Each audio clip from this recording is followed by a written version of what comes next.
Alphonse Gabriel Capone, famously known as Al Capone, was born on January 17, 1899, in Brooklyn, New York.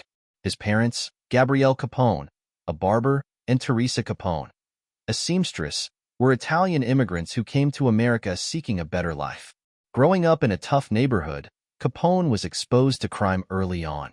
Despite showing academic promise, he was expelled from school at 14 for hitting a teacher and never returned to formal education. Instead, he took on various odd jobs to help support his family, such as working in a candy store and a bowling alley. During this period, he joined local gangs, including the South Brooklyn Rippers and the 40 Thieves Juniors. Mentorship under Johnny Torrio. Capone's first significant mentor in the world of organized crime was Johnny Torrio, a prominent crime boss in Brooklyn. Torrio saw potential in the young Capone and took him under his wing. Under Torrio's guidance, Capone learned the ins and outs of running a criminal organization, from bootlegging to loan sharking. Torrio's influence would shape Capone's approach to business and crime for the rest of his life. Move to Chicago and rise to power. In 1919, Torrio moved to Chicago to help run the operations of his uncle, Big Jim Colosimo, who was a prominent figure in the city's underworld. Torrio invited Capone to join him, a move that would prove pivotal in Capone's career. The Prohibition era, which began in 1920 with the passage of the 18th Amendment, created a massive demand for illegal alcohol, and Chicago was ripe for exploitation. Torrio and Capone quickly capitalized on this opportunity, establishing a vast network of speakeasies, distilleries, and breweries. Leadership transition. In 1920, Colosimo was murdered, allegedly on Torrio's orders, clearing the way for Torrio to take control of the operation. Capone quickly rose through the ranks, becoming Torrio's right-hand man. In 1925, Torrio was severely wounded in an assassination attempt by rival gangsters.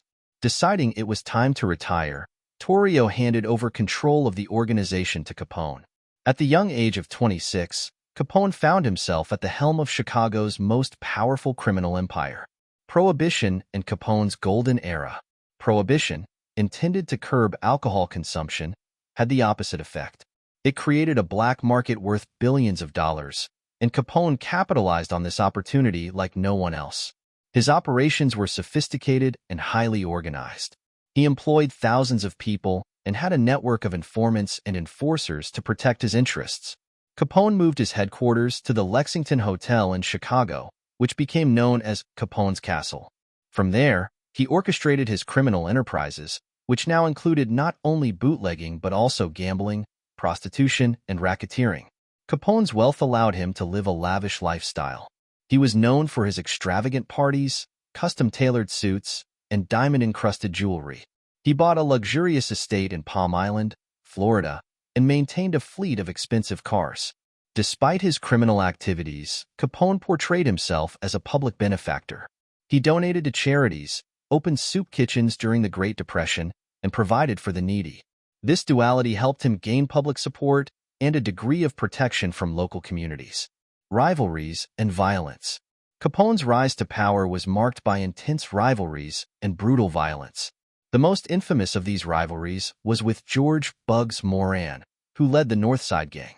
The conflict between Capone's South Side Gang and Moran's North Side Gang culminated in the St. Valentine's Day Massacre on February 14, 1929. Capone's men, disguised as police officers, lined up 7 of Moran's associates against a wall in a garage and gunned them down. Moran himself narrowly escaped the massacre. The St. Valentine's Day Massacre shocked the nation and brought renewed attention to the violence of organized crime. It also marked the beginning of the end for Capone, as law enforcement agencies intensified their efforts to bring him to justice. Legal troubles and conviction. Despite his criminal empire, Capone's downfall came not through his violent activities, but through tax evasion. The federal government, frustrated by its inability to convict Capone on more serious charges, pursued a strategy of attacking his finances. Treasury agent Elliot Ness and his team of untouchables worked tirelessly to gather evidence of Capone's illegal income. In 1931, Capone was indicted on charges of tax evasion. The trial was highly publicized, and Capone attempted to bribe and intimidate jurors. However, the judge switched the jury at the last moment, ensuring an impartial verdict. Capone was found guilty and sentenced to 11 years in federal prison, along with hefty fines and court costs.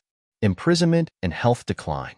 Capone began his sentence at the U.S. Penitentiary in Atlanta, but was later transferred to the newly opened Alcatraz Federal Penitentiary in San Francisco Bay. Alcatraz, known for its strict discipline and isolation, was intended to break the spirits of the most notorious criminals. While at Alcatraz, Capone's health deteriorated rapidly due to syphilis, which he had contracted in his youth and left untreated for years. In 1939, Capone was released from prison due to his declining health. He retreated to his mansion in Palm Island, Florida, where he lived out his final years in relative obscurity. His mental and physical condition continued to deteriorate, and he was largely cared for by his family. Death and legacy. Al Capone died on January 25, 1947, at the age of 48, from cardiac arrest following a stroke. Despite his criminal activities and violent methods, Capone left a lasting impact on American culture and history. His life has been the subject of numerous books, films, and television series, cementing his status as an iconic figure in the annals of organized crime. Capone in popular culture. Al Capone's life and legacy have continued to captivate the public imagination long after his death. He has been portrayed in countless works of fiction, from classic gangster films like Scarface to television series such as Boardwalk Empire. His name has become synonymous with the era of Prohibition and the excesses of organized crime.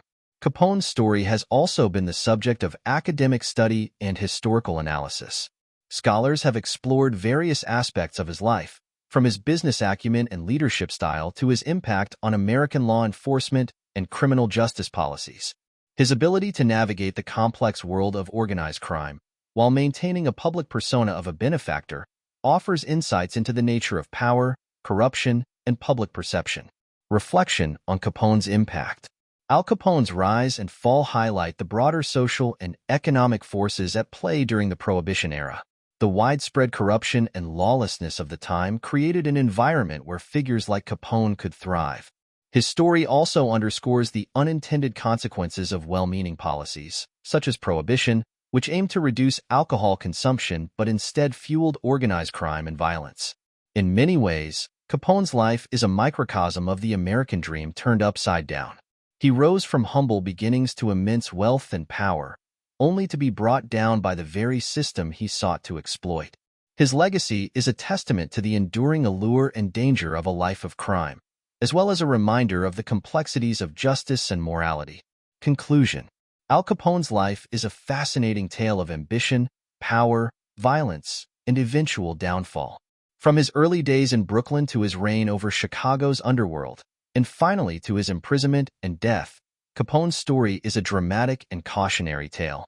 His impact on American culture and history remains significant, as he continues to be a symbol of the Prohibition era and the complex interplay between crime and society.